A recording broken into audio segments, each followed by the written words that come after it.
Welcome to your gateway to captivating journeys through remarkable tales that illuminate the profound influence of Jesus' transformative power. Join us as we explore the lives of individuals who have experienced the extraordinary. Through candid conversations and heartfelt interviews, we'll uncover the intricate ways faith has woven through these narratives. From triumphant moments of renewal to the courageous triumph over challenges, the unmistakable presence of Jesus shines through. This is the Life Stories Podcast.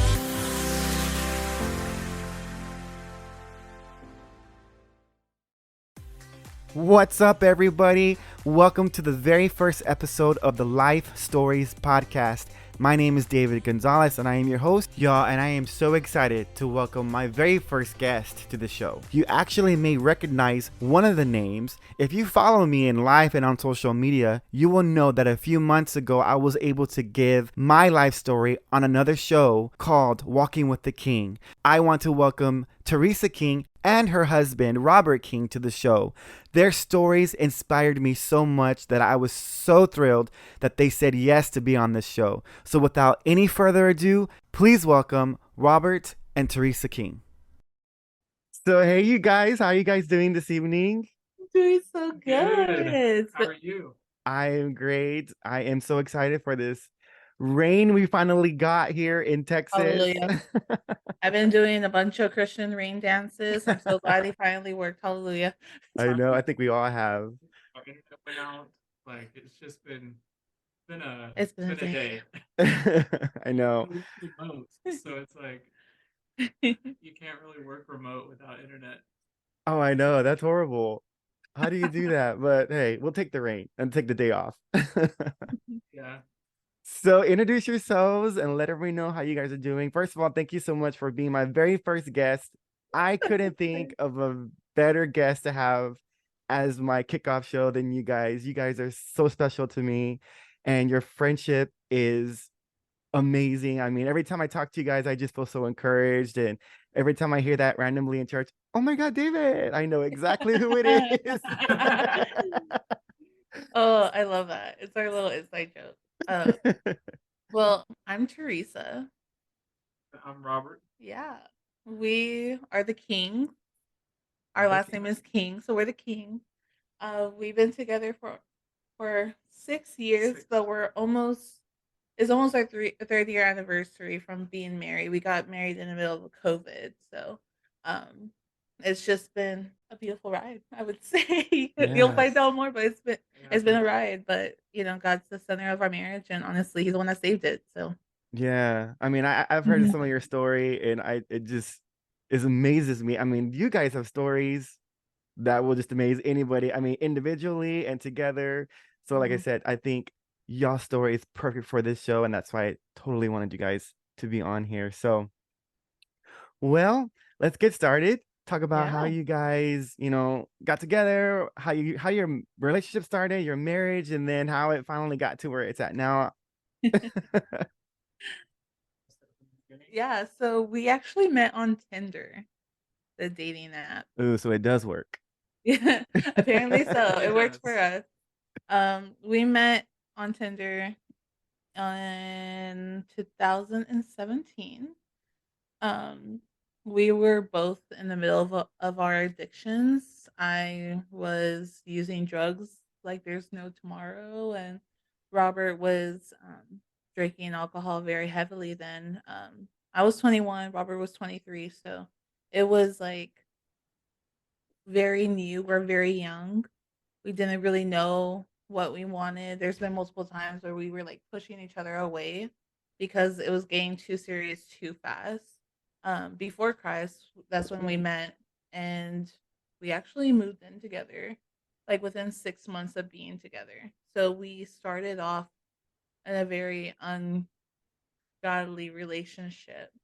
So since we were both addicts, it was very toxic. We were both emotionally abusive towards each other, verbally abusive towards each other. We kept. I was super jealous. Like I was insane. Like I'm surprised you kept me. I was Who are you insane. with? What are you doing? Where are you? Yes, Haven't heard I from you in 5 minutes. So I was just the same exact way, like very territorial. Like I thought that like my mindset was very warped. I kind of thought that like um that relationships weren't were supposed to like that women were supposed to listen to men, and that is just so incorrect.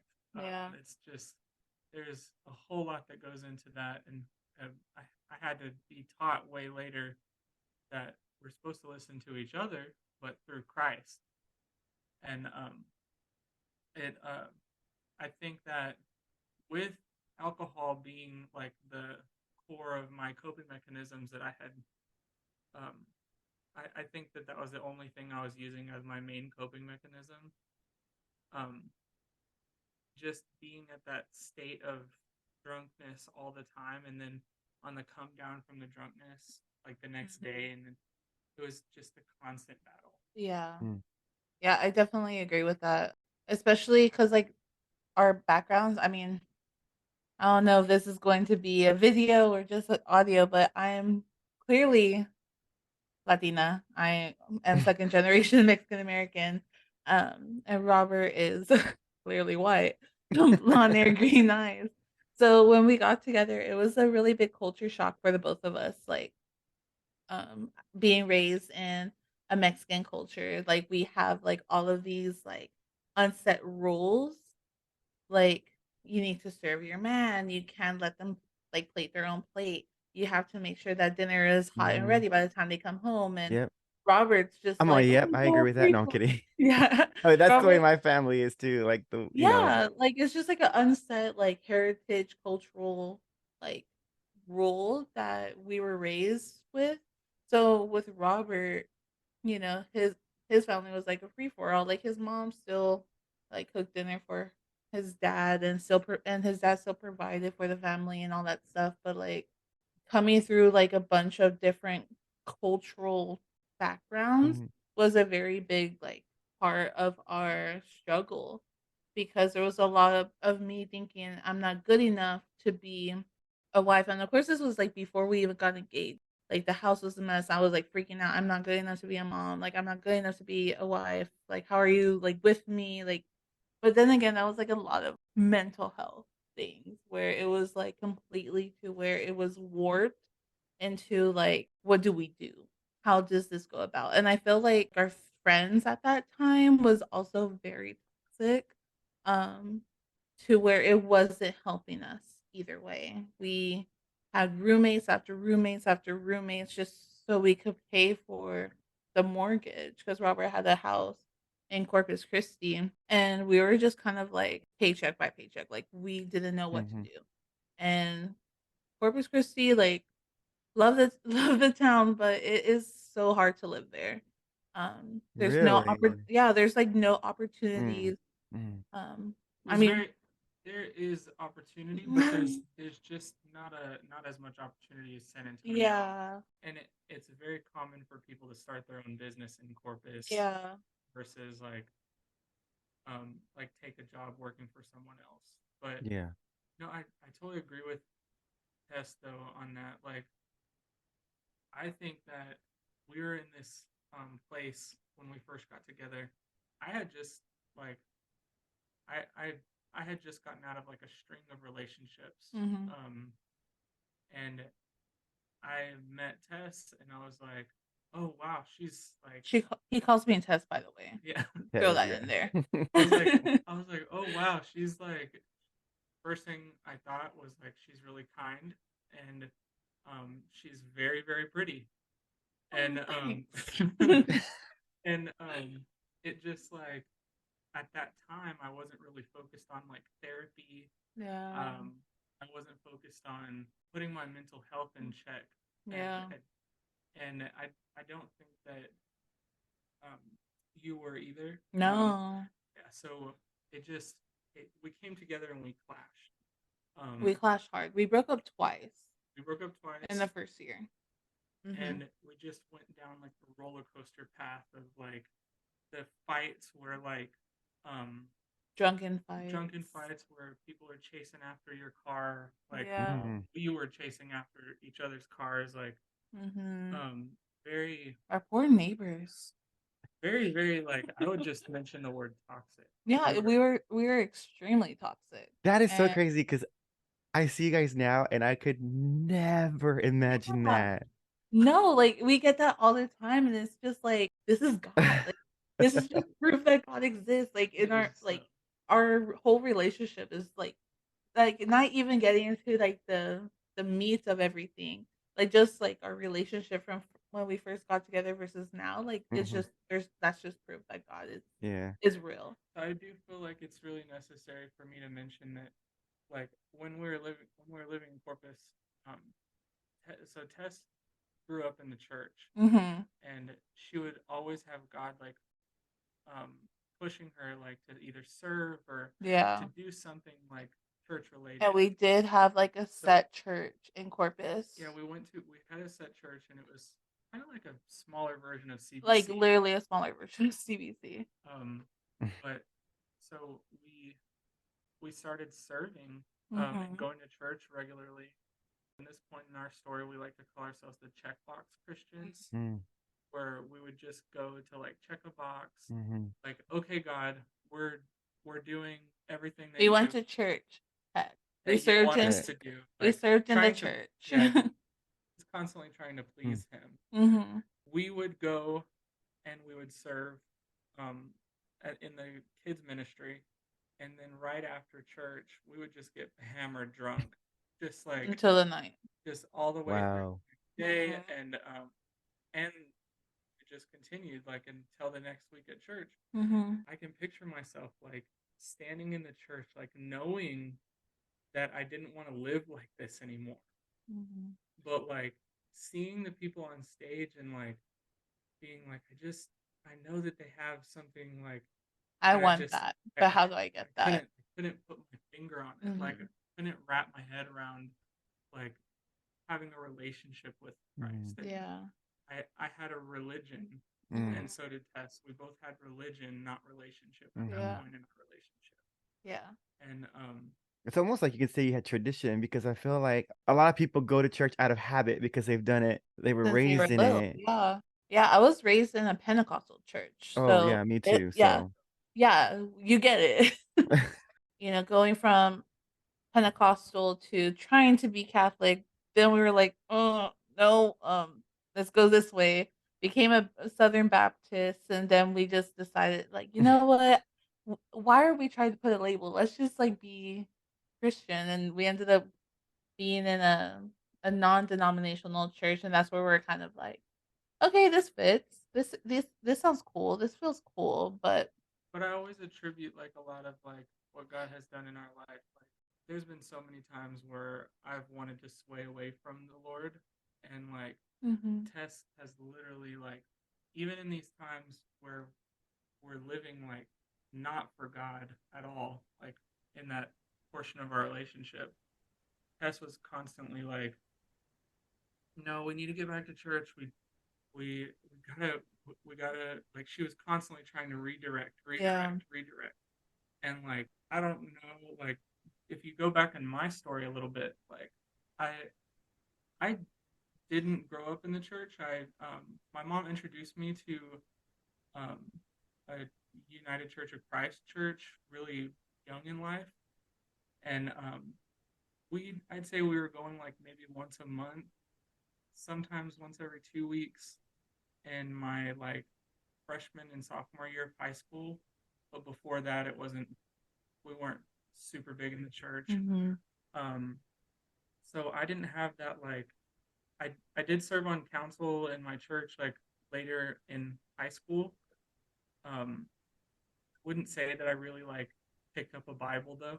mhm. Yeah. I read scriptures and I listened to the sermons, but I didn't have that relationship, and I Mhm. didn't ever learn that that was important. Yeah. I always like go back to that in my story. I didn't know that that was important. Mhm. That's what I love so much about CBCs. They just harp on that. Like you gotta have a relationship Yeah. with Christ Mhm. You gotta read the word. and You gotta stay active. stay intimate. Talking with Jesus, and constantly reading the word and just as much as possible, Mhm. and you should want to read the word, not have to. Yeah. So Right.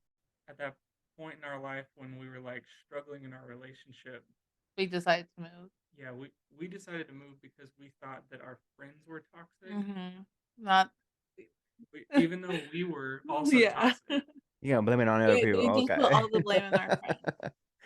Yeah, at that point in our life, we are just very resentful, full of like hmm a lot of hatred towards our friends and family and just everyone Mhm. in between. So Yeah. we moved to San Antonio thinking like we're gonna escape all of our problems. Like, um, When we first moved here, the very first weekend, my cousin, she lives here. She's the only family that we have here in San Antonio. But she invited us to CBC. And she was like, "It's a mega church," like, trying to like prep us because it's a mega church. She was like, "But like it's a lot like, the church back in Corpus Christi, so y'all hmm might like it." So we liked it. We liked CBC, and that was back in 2018. So that's whenever like Pastor Ed was like fairly new. Like he's probably been there for a couple of years. So we liked it, but we were still stuck in our addictions to where, it was a battle every single weekend whether or not we wanted to go to church. And a lot of it had to do with the fact that we were hungover and we didn't want to hmm deal with going to church hungover. so I can remember like a specific time where I was in CBC. We were sitting in the back, and I was looking up at the stage, and I was just thinking just the same thing that I thought before. Like, I don't want to live this life anymore. Like, I was hungover to Mhm. no end. I had the shakes.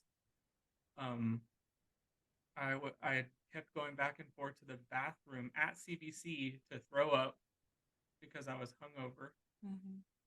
Just I went back and forth like 4 or 5 times, and Mhm. that was like I can't tell you how many times that actually happened because I think it's like well into the hundreds. Like, Wow. like there was just so much. Like it had not clicked yet. Like I didn't know that. Like I didn't know anything about like coping mechanisms or Yeah. And a lot of it was because like yeah, like we went to CBC, but I really felt like we weren't listening. Like we were just there to check the box. We weren't there to get fed. hmm Um but so. So when We did so the change happen? Who reached out to you, or did you so get right in? there was like a major thing that happened. so we got married in 2020. And at that time, Robert's and I's addiction was at an all-time high. hmm It got to a point where I got back into every single second of the day I had to be high. And Robert was drinking a And bottle. smoke. Yeah, he was smoking with me too. And I was drinking with him too. But like he was also drinking a bottle of vodka a night. It got really, really bad. We were already trying to have kids at that time. hmm We tried to start having kids in March of 2020. So before we even got married, we were trying to have kids. Negative test after negative test after negative test. And it was kind of getting, you know, Feel and then the yeah. sadness. Yeah, it was getting a lot. And like the year mark. So in March 2021, that's whenever we were at an all-time peak. I already quit. I already quit smoking weed because we got into a really bad fight where he told me I was addicted to weed and I was like, "Oh, you want to bet I could quit right now?" And I actually did. So that was like the last time I smoked weed. But of course, still drinking alcohol. And it got to a point where I just couldn't get drunk anymore. I couldn't feel the buzz. No matter how much I drank, it wasn't feeling it. Huh. But at the same time, I was already having a spiritual warfare. I didn't know it at that time, but now I know that that's what it was because I wanted to be a mom. hmm And for the ladies who have experienced infertility, when a doctor says like, "Okay, it's been a year, let's go ahead and label you infertile." Like once you have like reached a full year without being able to conceive, medically you are infertile. And that's whenever it kind of hit me. I'm like, whoa, like all these different emotions. I was like, what is going on? I started questioning God. I wouldn't say I started praying, but I was questioning God, like, what am I doing? Like, is it because of this and this and this and this and all this stuff? And just really going through that battle and at the same time battling addiction. Um, One night, because I was working as a bartender that at that time, I came home from a shift like midnight, 1 a.m. and Robert was already passed out with an empty bottle of vodka in the trash can. So I was like, whatever, I'm going to bed too. So I went to bed, and around 3 a.m., I heard Robert choking, and I woke up and he was throwing up. So I did everything in my power to push him onto his side because he was laying down on his back, and I managed to do so with the grace of God. And There was something like, yeah, as like when I got pushed over, like there was something like lodged in my throat. Like she pushed me over, like being like over 400 pounds, like I really believe that God helped her push me on my side. Like, and like literally patted my back and like, yeah, I threw up, and I didn't really realize it at the time, but like she like had saved my life. yeah. Like, and I just passed out. I was like, I was so done. I didn't even clean up the mess. I just passed out like right after. And I was super mad at Robert for doing this to himself, and I was mad at God, I was mad at myself, and I went to the living room in our one-bedroom apartment, and I got down on my knees, and I started cussing at God. I'm like, why am I here? Like, what did I do wrong for you to hate me?" Like, all of this Mm. stuff, just questioning him, and I remember talking to him and saying, "Is this why I can't have a child? Are you punishing me?" He told me, and it was clear as day, like the way you and I are talking. He said, um, "How can I bless you with a child if you're not acting like mine? Come back to Mm. me and everything will be okay." Mm. And I gave my life to God immediately right then and there at like 4 a.m. at night Mm. in our small one bedroom apartment. And I fell asleep in the living room, just kind of like in awe of God and just, in his presence. And Robert woke me up that next morning around 6 a.m. He was like, "I don't want to live like this anymore. Like, I want to get sober." So that day on March 29th, 2021, we gave our lives to God in that small apartment, and we got sober, and we haven't drank since then. That's amazing. Yeah. I actually really, it's encouraging because you guys are kind of the few stories that I've heard where you guys feel like, I feel like you guys quit cold turkey. Like, was Yes that and the no. case? Okay. Yes and no, because a lot of the time, like, Robert and I went to AAs. Mm. But then we're like, we're not that bad. And we would go to the bar right after. Oh my Or gosh. we would like I mean, like I was already not feeling the buzz for a Mhm. while. So it got to a point where I wasn't drinking. Like, but I would still have like a glass of wine here and there. Mm. For me, like I had followed a bunch of AA groups on Facebook, Mhm. and I just had like probably like 10, 15 groups that were constantly posting things. And so I kept seeing like these testimony stories of like, you know, people just really like seeing the beauty in life after they get sober. And like, um, I kind of like, I just, I fell in love with that. I Mhm. Mhm. was like, you know, um, I think that was on my mind. I think God had placed those groups into my life to utilize, like, because when I told Tess, I was like, this isn't how I want to live anymore. Like, and Mhm. she had already given her life to God, but like, I was like, can you sit down with me, like, and Mm. we like actually, because, you know, we just made it made it a big deal because it is a big deal. Yeah. it changed our life forever. Like Yeah. I truly believe that before that, even though we knew who God was, Mm-hmm. we didn't have that relationship. And that kind of sparked the beginning of our healing journey. Yeah. Like there was still a long, long road to go. Like right after we got this was just Mm-hmm. the beginning, and I had no idea what I Yeah. was in store for. The first 6 months um Recovery. of recovery were rough Oh Yeah. yeah. for me and for Tess. And So Robert ended up going to therapy a little after we got saved, and his therapist recommended Celebrate Recovery. And little did we know there was a Celebrate Recovery at CBC. I had a night class that time of our life, and it was that same day that Celebrate Recovery was going on. But Robert went ahead and he went through Celebrate Recovery and, started that journey. And a little bit about my journey is, in high school, I was in a very abusive relationship. My ex boyfriend would physically abuse me, verbally abuse me, emotionally abuse me. And honestly, like he almost killed me when we Mm. broke up. The last time I saw him, I was a few seconds away of dying.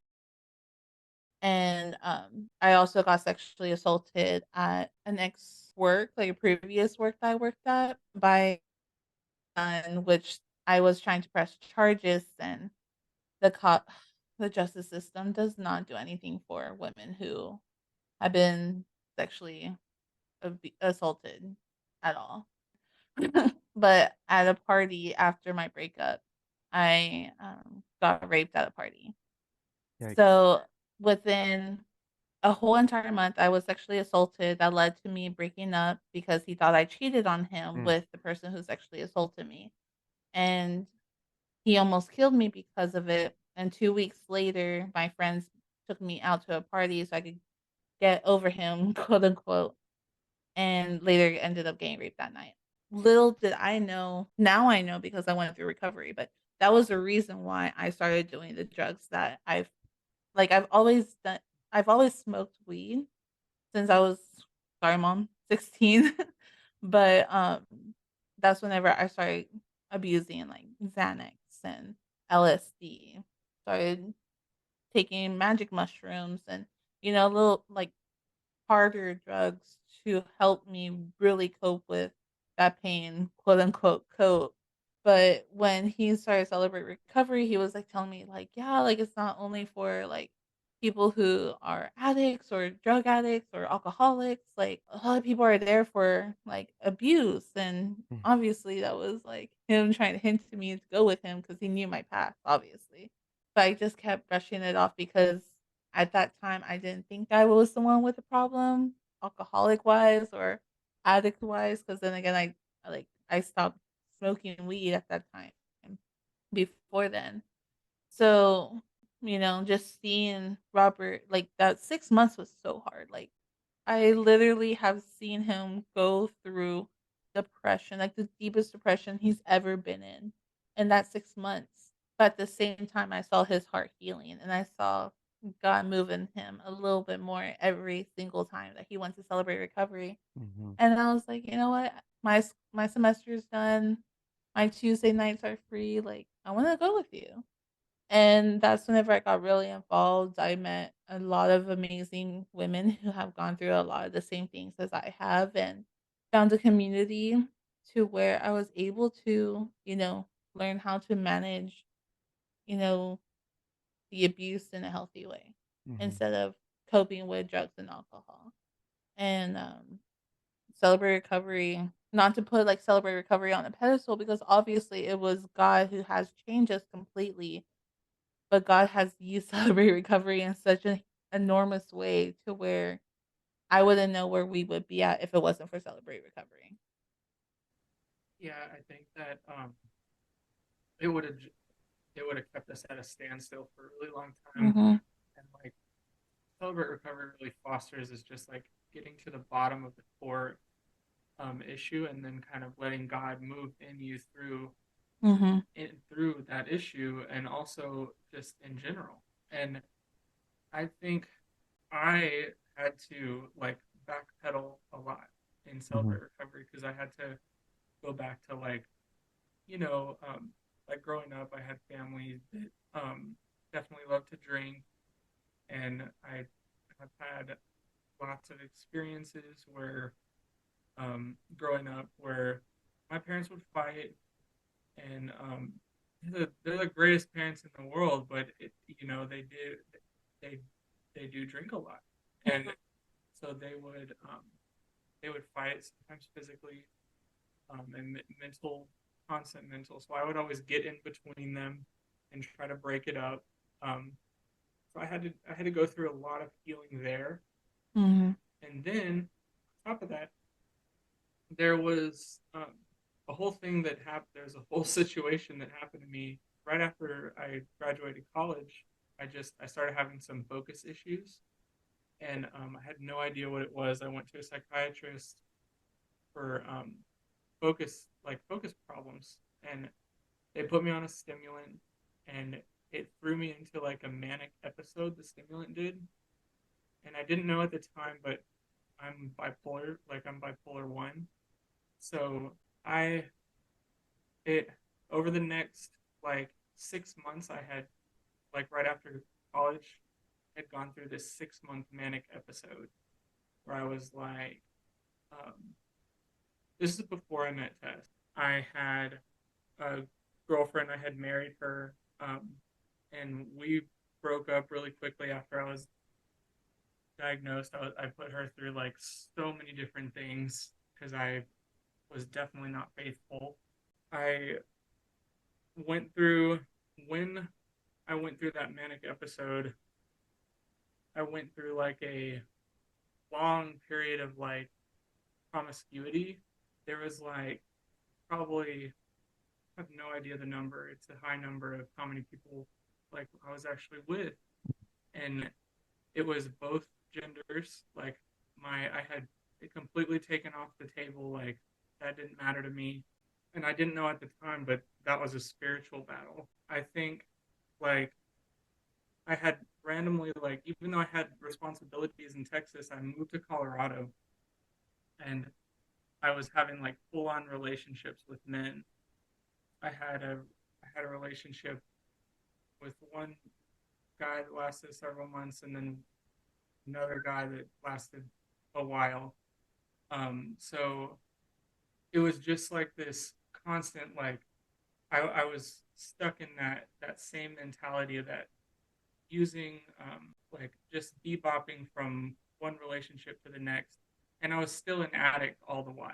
Mm-hmm. So fast forwarding to like celebrate recovery, like after me and Tess met and everything, I had to go back in time Mm. and like visit each one of these Yeah. things individually. And it's through the process of creating your inventory. Anybody who knows a lot about the 12 steps will know that you create this inventory, and it really helps you get the positive and the negative things out of your life, and you work through them, and you in celebrate recovery you allow God to move through each Mm-hmm. of those things. But I had no idea that everything that had happened to me through my manic episode and when I was bipolar, like diagnosed bipolar, I thought that it was my whole life was just because I'm bipolar. Like I would always refer back, yeah, I did all that negative stuff because I'm bipolar. Like, Yeah. but it was not all that. There was also a spiritual aspect of it. There was because I had given into sin, and I had, like I had that sin nature that I definitely wasn't like meeting with the Bible. I was just meeting with more sin. So it was just sin on top of sin on top of sin on top of sin, and I was I was fumbling over myself, and I Wow. just like I found myself like hospitalized once. I went into a psychiatric facility for 6 days. I went through like I had said, just a lot of people, just all kinds of different things happened to me in Colorado, and I was like, I needed to I needed to get out of there. So I moved back to Texas. My parents helped me move back to Texas. And it's like, it's so interesting because like I was only in Texas for a few months before I met Tess.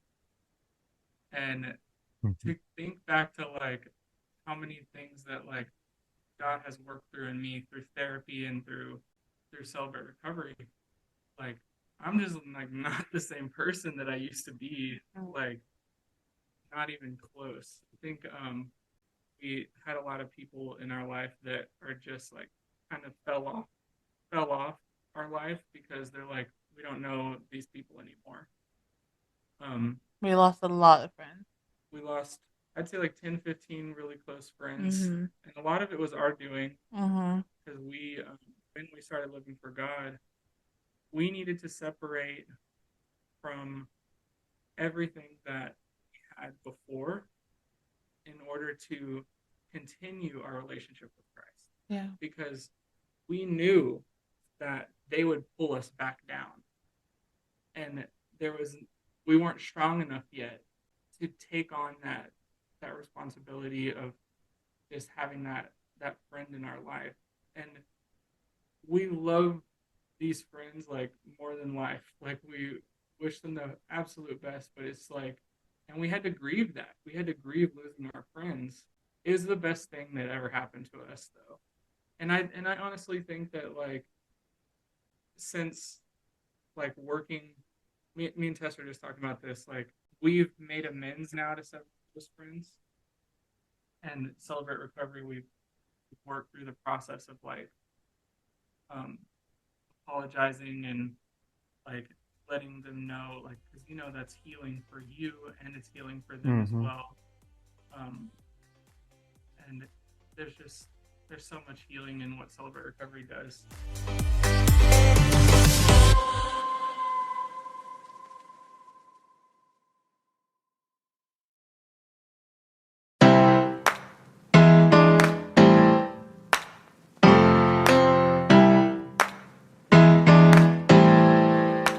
Hey everybody, I hope you're enjoying the episode so far, but I wanted to take a moment to talk to you about my friends at Abba Father's Christian Store.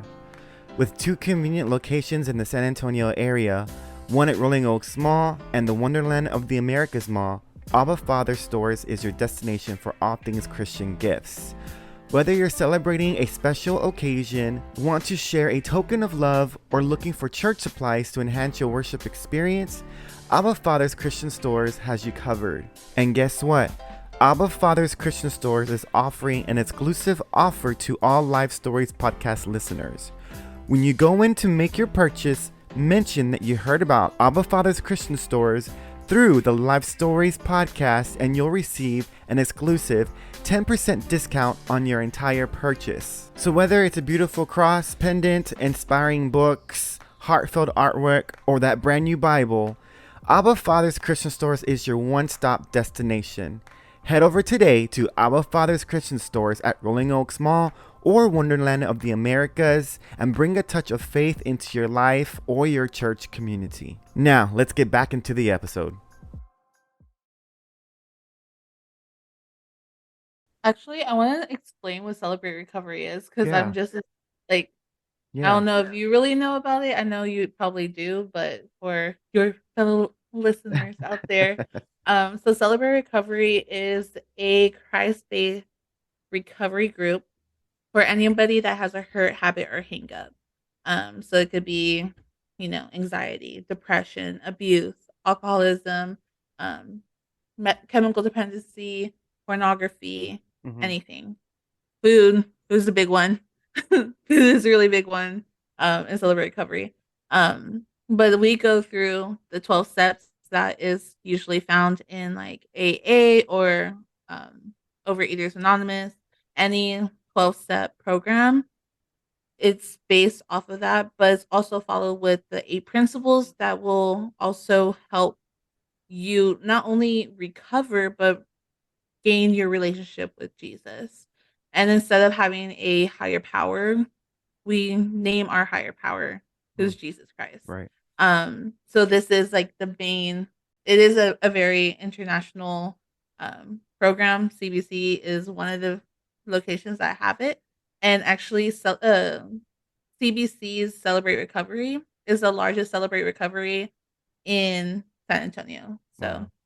and they also have the Landing, which is for middle school and high school teenagers, and they also have Celebration Place, which is for little babies. So it doesn't have to be anybody who is like it doesn't have to be necessarily adults. It could be teenagers because we could tell you teenagers go through a lot. I'm pretty sure everybody knows that. Teenagers go through a lot, but also little ones. You know, there is a lot of families out there that are broken or going through a divorce, have alcoholic parents, and it is very traumatizing for a lot of these kids. So Celebration Place. It's the same curriculum as the Landing and Celebrate Recovery, but it's catered towards the young children. So I really love how they have that. Yeah, I'm actually really glad you said that because I went to a Celebrate Recovery meeting once and I went to support a friend of mine so he didn't have to go alone. But I did not Wasn't that re Wasn't that our testimony night? I think it was that Yeah, night. Yeah, it was. yeah. Forgot about that. And by the way, that was amazing. And but honestly, I didn't realize that it was for eating disorders or, Mm, I kind of figured anything. pornography was in there. But I thought it was more like, alcohol abuse, substance abuse, Yeah, maybe. like that's like the main thing that people always think of, like, oh, you're going to recovery, like you're an addict, blah blah blah. No, like there is a full group for people who are struggling with food, people who are struggling Yeah, with integrity is a huge one, pride issues, abuse, like I said. But like yeah, like if you struggle with meth or alcohol, yeah, come too. Like it is literally a place for anyone who is struggling in any form of way, yeah. you know, come on in. So you brought go ahead. I was like, so this is kind of like a segue into what you wanted to talk about earlier, but like on step number 12 for Celebrate Recovery, it says, having had a spiritual experience as a result of these steps, we try to carry this message to others and practice these principles in all of our affairs. And it says, brothers, if someone is caught in a sin, you who are spiritual should restore them gently. But Yeah, watch yourself, or you yeah, also may be tempted. Galatians 6:1. Mhm. So, yeah, like, what that really says is like to go also, one thing that it says is to serve. Yeah. It's really important to get back out there. Once you feel like you're able and healed enough to get out there and serve, then you should do so because it's going to make a big difference in your relationship with Christ, and it's, for lack of a better term, improve your recovery. Mhm.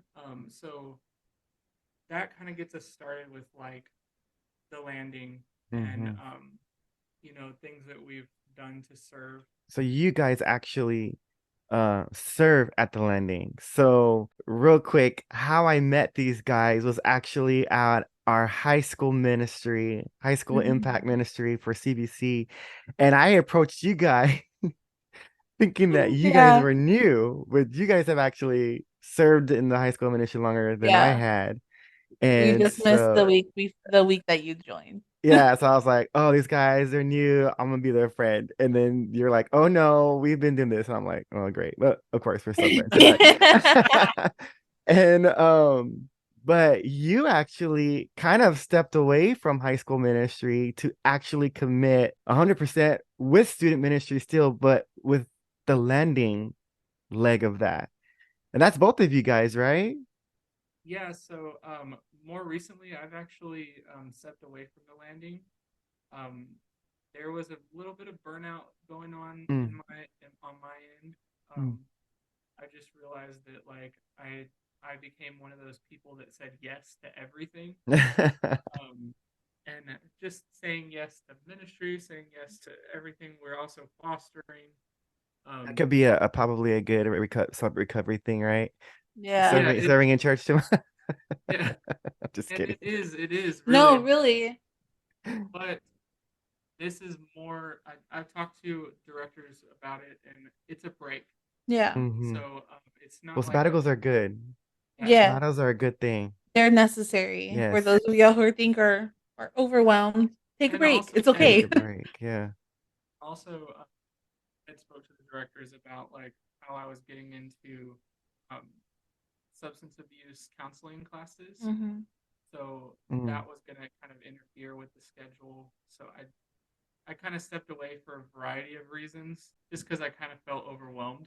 But Tess is still very, I very. am She extremely Yeah. still active. is.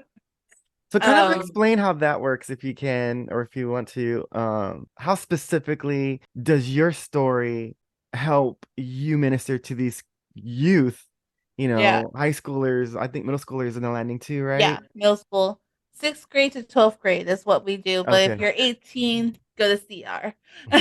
But yeah, so like I said, I started smoking weed at the age of 16, and I was also in a very abusive relationship at the age of 17. So I started pretty young, like with trauma. Of course, there's a lot of kids that go through a lot at a younger age, but my whole life, I always wish I had like an adult to talk to. Like, yeah, I could talk to my Yeah. parents, but I don't want to get in trouble for letting them know that I smoke weed. It's so funny So you say that because I always said to I'm the oldest of four in my sibling, in my family. And I remember first, it wasn't very long, but there was a small period of time where I thought, man, I wish I had an older brother. yeah, exactly. And I'm the oldest myself. My brother is actually 9 years younger than me. So it's a really big age gap. And it was just one of those things where I just didn't know how to handle my Mm, trauma. I didn't know how to vocalize it. And I feel like at a young age, God called me into teaching, and I always thought it was to be like an actual teacher in a high school or a middle school, but I later found out like it's not for like my career path, but it's for my spiritual path. So whenever I got called into the be in youth ministry, I started off with impact, thinking like, oh, I'm going to be a high school teacher because that was my original major. I'm going to be a high school teacher, so I'm going to go into impact because I'm about to graduate, and maybe some of these kids will be my kids in the future or whatever. I don't know. mm. But I started off with impact, and it was great. I love impact. I love Hannah That's and awesome. Casey. They're amazing. Yeah. I love everybody that's on staff there. They're amazing. And it was a really good, it was exactly what I needed at that time because when I got there, Hannah, who's Pastor Casey's wife, Hmm. who's the pastor of high school, she was pregnant. And that's whenever she was, showing. Yeah. And I don't want to get too much into their details, but they were struggling with infertility. So Hannah and Casey were really there for me when I was at my most vulnerable state with when it came to infertility. So I knew that that's exactly where I needed to be Yeah. in that time in my life. But when I came into Celebrate Recovery and I found out like, hey, there's like an actual landing group that's catered to high school kids. Robert kept saying like, yeah, like I want to be a part of it. I want to be a part of it. And I was always scared to do it. I am 27 years old. I started this process at the age of 26. So it's been almost 2 years. I'm almost 28. So I am now the youngest facilitator in Celebrate Recovery, the landing. And that was always like that was a scare tactic. Like the devil really knew how to get me because I was like, I'm too young. Like they're not going to get me. I'm too young. They're not going to like me, whatever it was. But I also was like really skeptical of being in CR because a lot of them are older people and they're like, I was like, "Oh my gosh, they're going to like disrespect me because I'm only 26, 27. Like they're going to be like, "Oh, you don't know anything. You don't know you've never experienced life or whatever it may be." So I was really skeptical on becoming a facilitator, but yet God prepares the calls and he called me. So I was like, "Okay, Lord, I'm coming into this fully trusting you." And I actually got called into leadership at beach camp with Impact. I went to beach camp not this previous summer, but this summer before. And I remember God saying, like, you're gonna be a leader in this church. I'm like, okay, cool. Like, what do you want me to do? Like, who do I talk to? And he's like, don't worry about it. When the time comes, just say yes. So I always had that in the back of my mind. Like when someone comes up to me and asks me to be a leader in whatever ministry it is, I have to say yes because that's what God told me to do. So whenever we so becoming a facilitator in care and support at CBC is a year process. It It's a is year and a it's a year and a half. It is such a long process. Yeah, I remember you guys Um, going through that. yeah, filled with interviews, 2 16-week course classes. Like it's school. I knew I was going to be in CR some way, but I was like, you know what, just going with the flow, whatever it may be. And Melly comes up to me and Robert, and he was like, I'm so looking forward to this. I have two girls and a guy leaving the landing, and now I have 2 girls and a guy coming into the landing. So I was like, okay, I'm going to the landing. Cool. And I was at a point where I was like still trying to be a part of Impact and still trying to be a part of the landing. It was a lot. I ended up getting rid of Impact, but really focusing on the landing and coming back to like that I just wanted to be someone that I wish I had when I was 16. Mm-hmm. And now I am that person to a Yeah. lot of these girls, and it's just really powerful. Like I do teachings in the landings, so like our quote unquote sermons, we don't like to call them sermons because it is like a curriculum. But I do the teachings. I am on rotation for the teachings. I am one of the coaches that is on with the landing. I'm not on staff, I don't get paid, but I'm like one of the main leaders in the landing. So that's really fun. Like it was just one of those things where the devil really, really tried to get me to not go through with the landing. And a lot of it had to be with my age. But, being 27 years old, coming into 28 and being with these kids, like I'm little over a decade older than them. So they do come to me and they see me as an older sister. Well, There's you're a lot very of time. relatable as well. Yeah, You I know? think I am too. And it gets hard because they see me as a friend, they see me as a sister, but I'm a facilitator, so a lot of the times I do have to have those hard questions Yeah. about safety and, self-harm, abuse. And that's where it gets really tricky and really hard, and that's whenever it gets to a point where it's like, whoa, like how am I able to do this? Mm-hmm. But God equips the called. He doesn't call the equipped. So Right. it is a every week struggle sometimes because it does get heavy. These kids do go through a Yeah. lot. But just being able to be the hands and feet of Jesus there is all I can ask for. So Yeah. And I think the most important part, especially when it comes to student ministry, because the landing is pretty much a youth group. yeah. Um, The but recovery group, youth group is what we right, like to do. Yeah. right. Because I mean, I deal with the students in Impact, Hmm. and some of them have told me some pretty heavy things, and sometimes I'm Yeah. like, looking for Pastor Casey. Where's Pastor Casey? Yeah. But Pastor Casey says this often is like, he sees his leaders as pastors. Mhm. And I've been in youth ministry for years before coming to Impact. Obviously the youth ministries that I was in before were just a little bit smaller than Impact. It's huge. Yeah, and these kids now, I mean, the things they're going through in this day are I Hmm. don't know. I They don't even have technology on steroids right now I compared to when we were yeah, in high and school. just culture has gone way off the charts. Like I don't even know where the rules are anymore, if there's any rules. And some of these kids, they tell me things, and I'm like, okay, okay, like how do I respond to this? But I think, like one of my students has said, I just want to be heard. Like I just want to be heard. And so you hear them. Hmm. And sometimes you don't have the words to say, but Yeah. you just love them, be Yeah. available for them. And I think that is the most powerful thing you can do for them. You don't need to be a Bible scholar. You don't need to be um Hmm. exactly. a, a, a minister, and you don't have to graduate from, seminary school or anything. I mean, I understand the landing's a little bit different, but Well, in uh, the landing, like our main thing is we're here to help one another, not fix one another. right. Like it is an open share group, so we do go in a circle and say, "My name's Teresa. I struggle with blah blah blah." Blah." But like that's the Yeah, I remember point. that from the one time I went. Yeah, like And that's the point, is to be able to be that safe space where you're able to just share what's on your heart and not feel guilty about it, and just share what you're going through. And a lot of these kids do just want to be heard, and that's all Yeah. I do.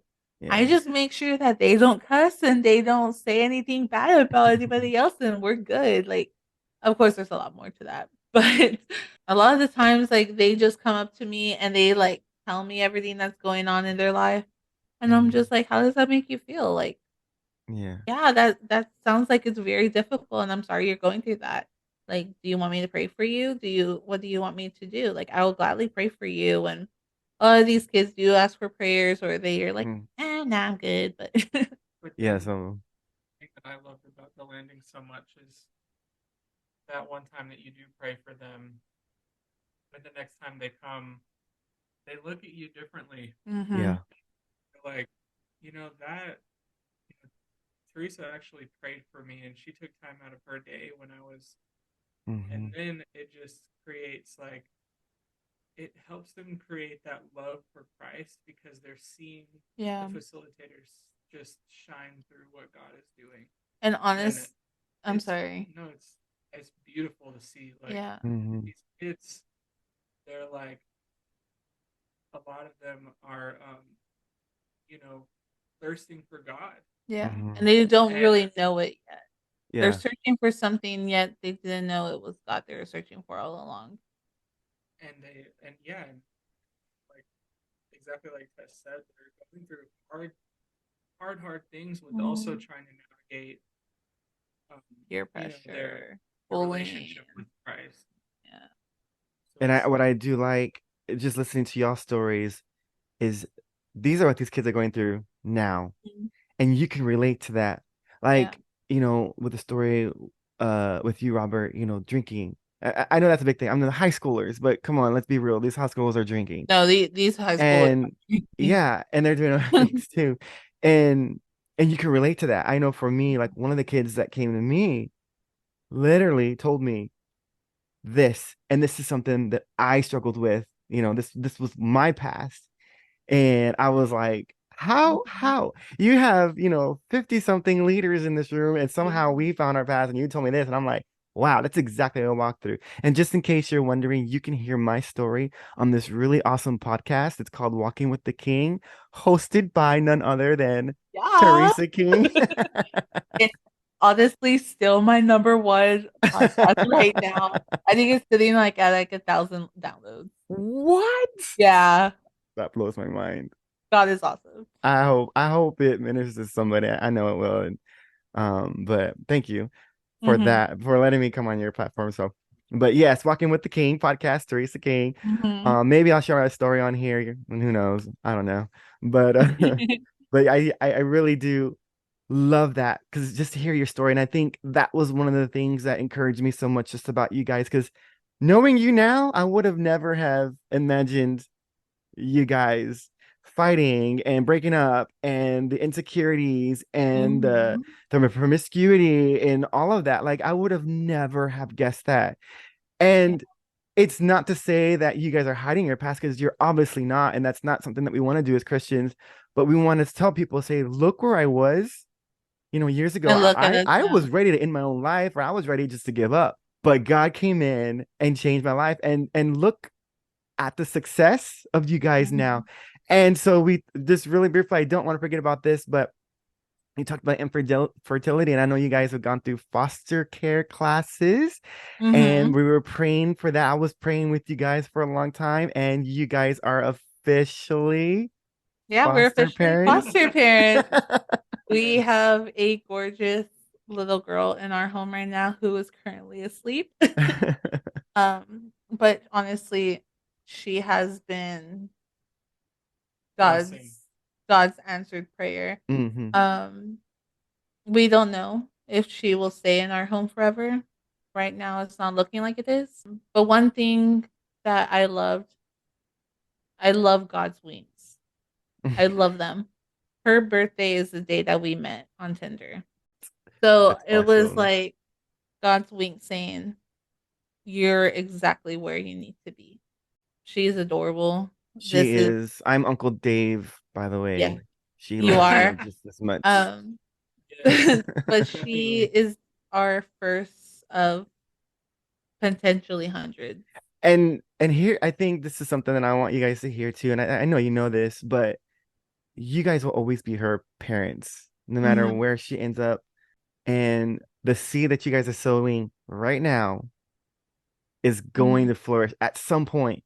Yeah, You know, she may go through life just like you and yeah, I did, you know, and stray away, but something is going to remind her about you two. And they're gonna yeah. be like, I remember, you know, I don't know, You does she call know, you mom or dad yeah, or she just calls us mom and dad already. mom and dad King and or CBC, and she may CBC is gonna be here forever. So she may walk through Hmm. those doors at CBC and remember like, hey, I've been here, or I remember this, or run Yeah, into you guys again. yeah. And or Uncle Davey wearing his yellow shirt. But but I truly believe that. So whether Yeah. she will be with you forever or you Mhm. know for the next year or two, that was a purpose and I God ordained, and I truly believe Mhm. that whatever impact you guys make in her life now is going to affect her later in Absolutely. life and wherever she ends up. And it's Mhm. just a ripple effect. Yeah.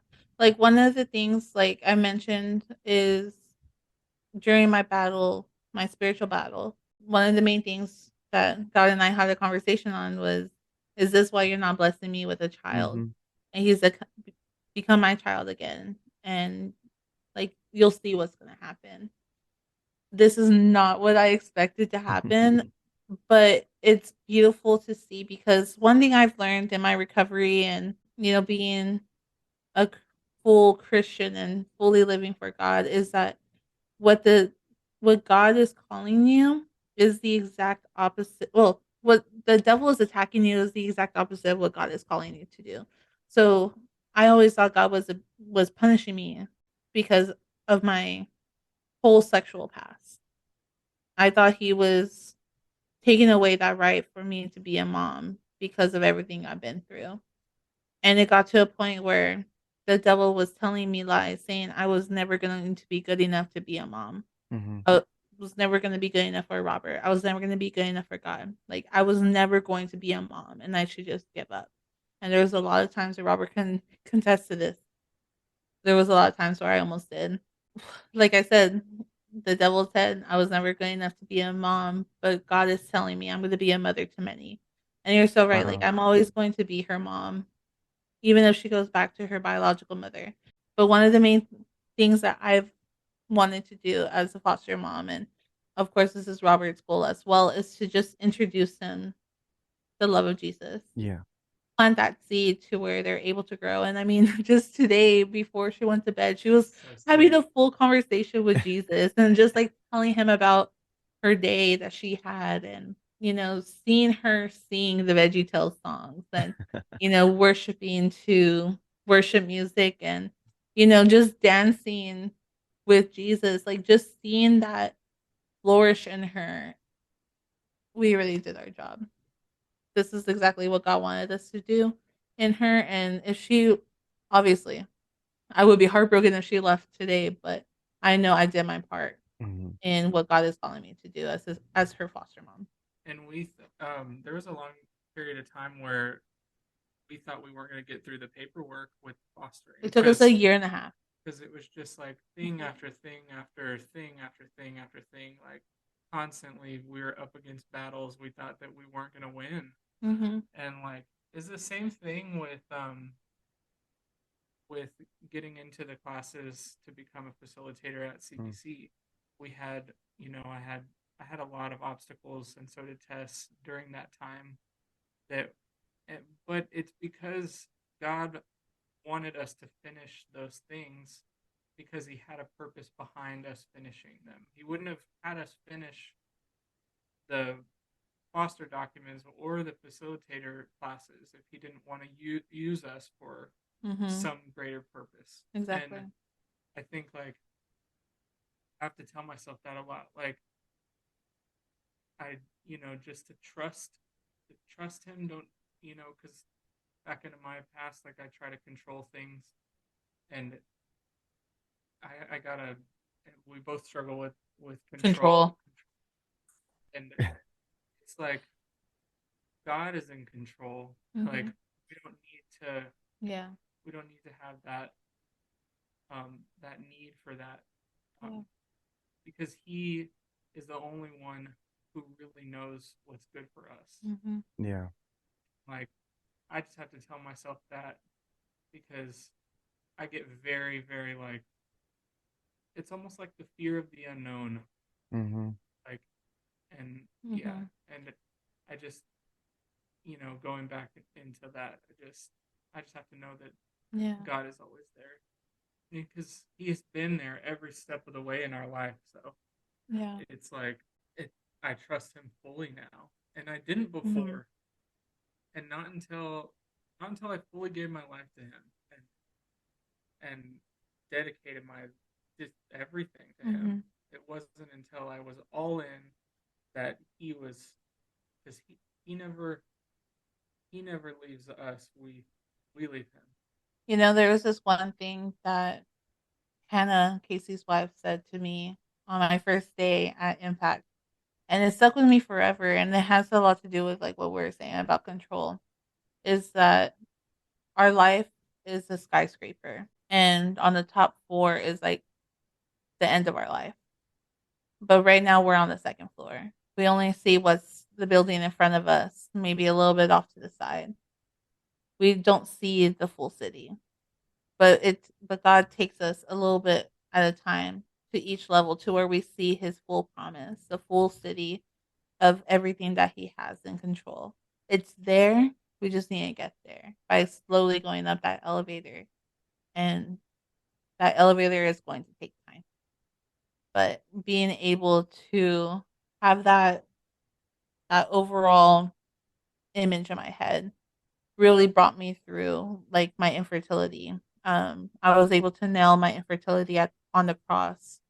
Literally on at a convention that we went to, I was able to nail it to the cross. And right now, it's been 3.5 years since we're still battling infertility. It's still a process that we're going through, and that's okay. I came to came to peace with, it may not ever happen because we're Yeah. already parents and we are foster to adopt. So for the foster kids who are in the system and they don't have a place to go, we will be eventually, hopefully one day, adopting. And we talked about it. We do plan on having a quite a large sum of kids in our house. Oh my Um, gosh.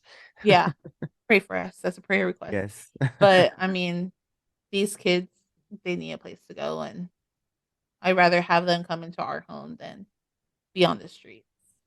Another That's so thing I good. wanted to quickly talk about was our community group. Um, we're involved in a community group that meets on Sundays, Mm-hmm. Mhm. and Tess and I are the leaders of that group. Mhm. It's really just been beautiful to just lead with my wife in a group, and it's I think it's powerful because it helps our marriage. It's like we are the last. Like me personally, I am the last like couple I would think of to lead a young adult marriage group.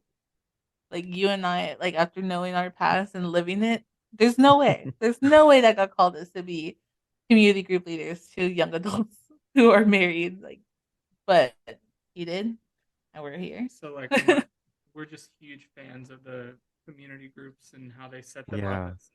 Yeah. Yeah. It's just like we've really become best friends with all of our whole group, and they're just the best people. Like I cannot describe enough. Like they become your best friends. Yeah. Like, but yeah, that's definitely something that we it's a Also big, do. huge part of our life. But I'll go back to really quickly to sum this up is like you said, never would have thought coming from where we were to leading married couples. And I think that's literally what I want the point of this podcast to be. It's because a lot of people that might listen to this might be Christians already. They might be my friends, might be our friends from church supporting this thing. But at some point, I really do pray that somewhere in Los Angeles or, Tennessee or Uganda, You Mhm. know, somebody, it'll fall on somebody's ears and they will hear this people from this podcast like yours and say, oh my gosh, like that's what I'm going through. And originally I got this idea for the life stories was actually watching the baptisms at church.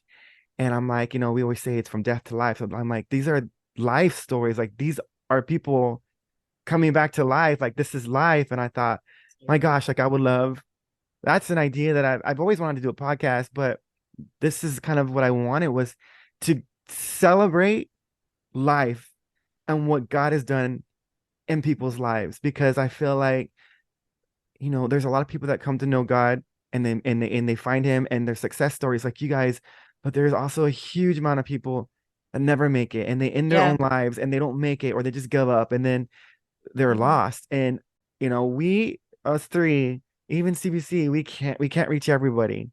Mhm. As big as our church is, we cannot fit everybody in that building, or even with the new campuses that are happening, we just can't do it. Mhm. And so, you know, we try to use every platform that we can to just Yeah. get this word out. So I Absolutely. absolutely love your story. You guys, when you guys kind of briefly told me, you know, we've gone to dinner together and we've talked at church, and I've met some of your community group people. I think that's people Yeah. that, and Yeah. Yeah. You went to dinner with us, our whole yes, group. Yeah. yes, that was fun. Totally, totally appropriate for this show, and I'm so so thankful for number one, your friendship, and number two, your vulnerability. Not a lot of people are bold enough to say, I threw up all over myself and I didn't even care. I went back to bed. Like that's boldness because someone else is probably happening to them right now as we speak. Yeah. And so I definitely Mhm. appreciate you guys coming out. I'm so excited to see where this goes. And Yeah. And we just want to say that like we are super super proud of you as well because Mhm. honestly we've seen your walk since like we first met you and like you've been talking with us like every step of the way and just we see God move like from 1 month to the next and it's really cool to see like in a really close friend of ours um how just your kindness and your compassion and love like will come back into our lives and you know how much your kindness has portrayed onto us Yeah. so that we share that with others like Mhm. God is yeah. just doing so much through you man we Oh, really thank you. I really appreciate that. I try, you know, I try, I also but want to say, like, for anybody who else is listening, whether you're a teenager, an adult, if you are struggling with any hurt habit or hang up, we are here to help you. We have an amazing team with Celebrate Recovery and the Landing. If you are in San Antonio and you go to CBC, you could catch us on Friday nights or at don't go to 6:30. CBC, you can still Or come. don't go to CBC. There, just go on to celebraterecovery.com and look for a Celebrate Recovery near you. It works if you work it, and you're worth it. Mhm. Yeah, you definitely are. Well, Mhm. thanks for completing my Yeah. very first episode. So I totally stole this idea from Simon, who is the Free and Redeemed podcast, and he has his guest pray out this episode. So I totally ripping Simon off. Simon, I know you're gonna listen to this. I'm totally ripping you off, bro, but I'm giving you credit. So but I definitely want to ask one of you guys if you can pray us Yeah. out. And Yeah. again, thank you so much. Okay. Yeah. Father God, I just want to thank you for allowing us to be here tonight with the weather being as crazy as it is. You still managed to make this podcast work. I want to pray blessings over David and his podcast. I pray that it reaches to every single person that it needs to reach. I pray over our story that it goes to the ears that needs to hear our story. I pray over, the person who's listening to this right now, whether they're going through any hard struggles or financial issues, marriage, whatever it may be, infertility. I just pray that you just bless them in the way that you need to bless them, Lord. It's not our will, it's not their will, it's your will. I pray over everything that is going on in Robert and my life, even though we are going through difficulties as well. We are nowhere near perfect, but we are perfect in you, Jesus. And I pray over everything else that is going on this week. And I pray for the future guests on David's podcast. I pray that you just anoint them and with your Holy Spirit, and we'll be able to reach many people through this podcast. And I pray this in Jesus' name. Amen. Amen. Once again, thank you guys so much. Hey guys, thanks again for taking the time out to listen to this episode of the Life Stories podcast. I hope today's story has left you inspired and left a positive mark on your life. Join us again next month for another inspiring tale that's bound to uplift and motivate you. Stay tuned and stay inspired. And always remember that your life is also a part of this grand tapestry, waiting to be woven with the hope and the transformative power of Jesus.